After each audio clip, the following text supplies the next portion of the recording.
ہم تو تنخواہ دار طبقہ ہے جس کے اوپر آپ کا بس چلتا ہے, آپ ٹیکس لگا دیتے ہیں. ہم تو سرمایہ دار نہیں ہیں, ہم تو سادے تنخواہ دار لوگ ہیں جو ابھی بھی آپ کے ٹیکس کے جو سسٹم ہے اس کی وجہ سے دبے ہوئے ہیں. بہرحال آپ نے اس ٹائم پہ بھی بولا تھا کہ کیا بنگلہ دیش کا پر کیپٹا انکم ہم سے بہت زیادہ ہے. جی این آئی پر کیپٹا کے اندر پاکستان کا جو ہے وہ 5930 پی پی پی ڈالرز ہے. بنگلہ دیش ہم سے تقریباً ڈبل ہے, 9510 پی پی پی ڈالرز پہ ہے, اور انڈیا بھی ہم سے ڈبل پر ہے, 10,020 P P P dollar. So at least double تو ہے. میں صرف یہ ڈیٹا آپ کے سامنے رکھ رہی ہوں, میں صرف یہ ڈیٹا آپ کے سامنے رکھ رہی ہوں. میں جی این آئی ہے, آپ میرا امتحان لینے آئے علی پرویز ملک صاحب, میں تو آپ کو فیکٹس بتا رہی ہوں. میری اب بات سن لیں, پی پی پی بیسس کا مطلب ہوتا ہے پرچیزنگ پاور پیریٹی کے اوپر. آپ پر کیپٹا نومنل ٹرمز میں نکال کے ذرا مجھے بتا دیں کہ 1500 اور 2000 ڈالر سے کون سی آگے پیچھے ہے. وہ جو پرچیزنگ پاور ان کی زیادہ ہے اس کی وجہ یہ ہے کہ ان کی مہنگائی قابو کے اندر تھی. تو کیا آج شہباز شریف صاحب 40% کی مہنگائی کو 2% پہ نہیں لیا ہے تو یہ چیز برابر ہو جائے گی. آپ میرے سے normal nominal G D P per capita بتائیں, وہ ساری 2000 کے ڈالر کے اراؤنڈ اباؤٹ ہیں, اور یہ وہ بنیادی فرق ہے جو میں آپ کے سامنے پیش کر رہا ہوں. آج پی پی پی پر P P P dollar per capita income Pakistan کی پھر کتنی ہے؟ اب تو 2% پہ آ گئی نا ہم لوگوں کی جو شرح کیا کہتے ہیں اسے inflation rate.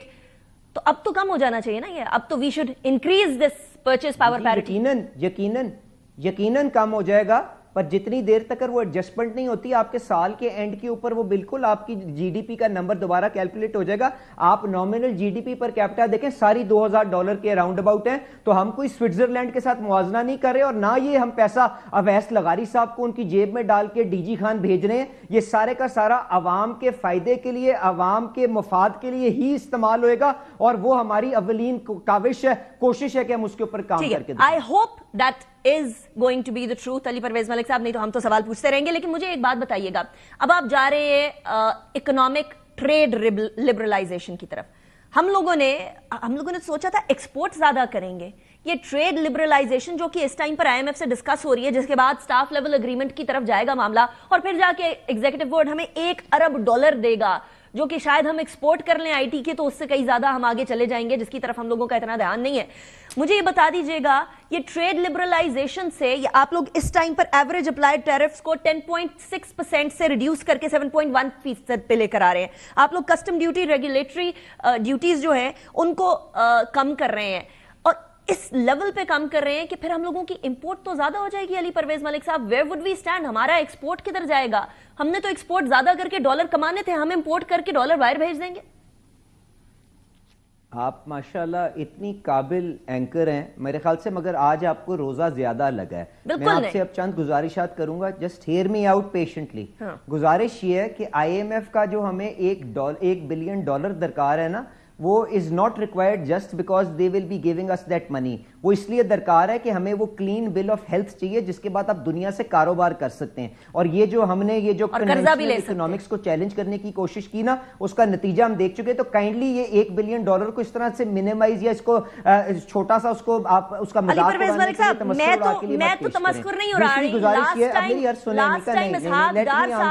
Let me answer I did not interrupt you. You will have to let me speak. This is not on. آپ کے اس ٹائم پر ڈیپٹی پرائم منسٹر جو کہتے تھے, میں نے تو وہی بات کہی ہے. $350 ملین مہینے کی ایکسپورٹ ہو گئی ہوئی آئی ٹی کی, 40% پچھلے سال سے زیادہ ہے. آئی ڈونٹ نو آپ اگین اس میں سے کیا نکالنے کی طنز کر کے کیا نکالنے کی کوشش کر رہی ہیں. دوسری بات یہ, ٹریڈ لبرلائزیشن کیوں درکار ہوتی ہے؟ اگر آپ ایکسپورٹ کو بلڈ کرنا چاہتے ہیں نا, تو آپ چند معیشت کے لوگوں کو میرے ساتھ پینل پہ بٹھا لیں. میں آپ کو بتا دوں گا گلوبل ویلیو چین کے اندر انٹیگریٹ کرنے کے لیے آپ کو را مٹیریلز اور ان کی ڈیوٹیز کو سستا کرنا پڑتا ہے. اگر آپ کی دنیا کے اندر را مٹیریل سب سے مہنگا ہوگا جس کے اوپر 10% کی ایوریج ٹیرف پروٹیکشن ہوگی, تو کبھی بھی آپ کی ایکسپورٹ کمپیٹیٹو نہیں ہوگی کہ وہ مارکیٹ میں جا کے دوبارہ اپنا مال آگے بیچ سکے. تو all this is being done through a well thought out strategy جس کے اندر آپ کے ٹیرف سٹرکچرز کو نیچے لایا جائے گا,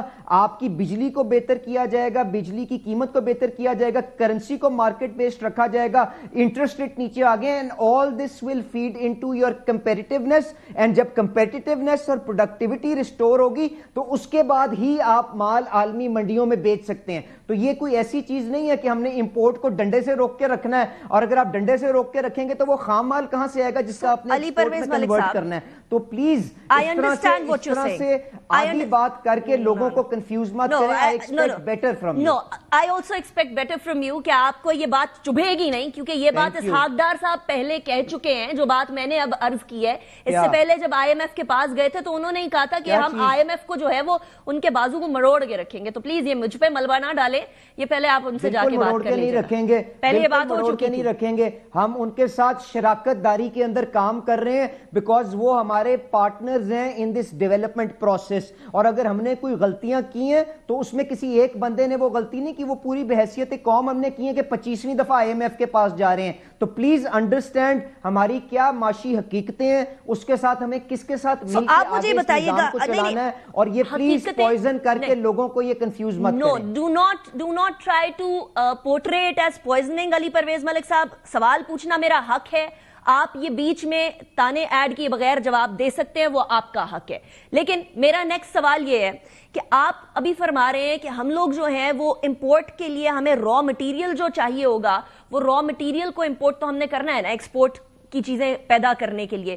تو کیا اس سے پہلے جو امپورٹ کے اوپر قدغن لگی تھی وہ اس حکومت میں نہیں لگی تھی علی پرویز ملک صاحب؟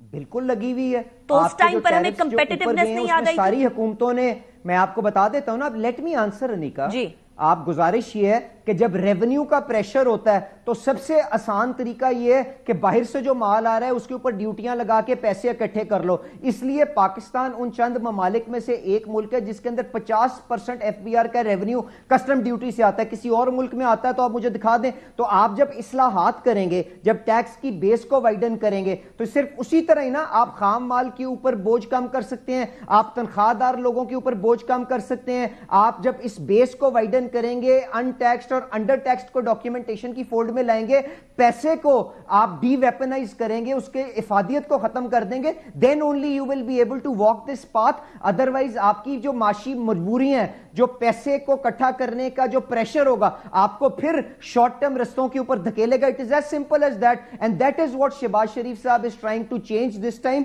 کہ you look at the long game, not the short game. and اسی لیے وہ مشکل فیصلے جو آپ کو شاید 70 سال کے اندر سٹیبلر حکومت نے نہیں لیے, وہ آج شہباز شریف صاحب کی حکومت لیتی ہوئی نظر آ رہی ہے.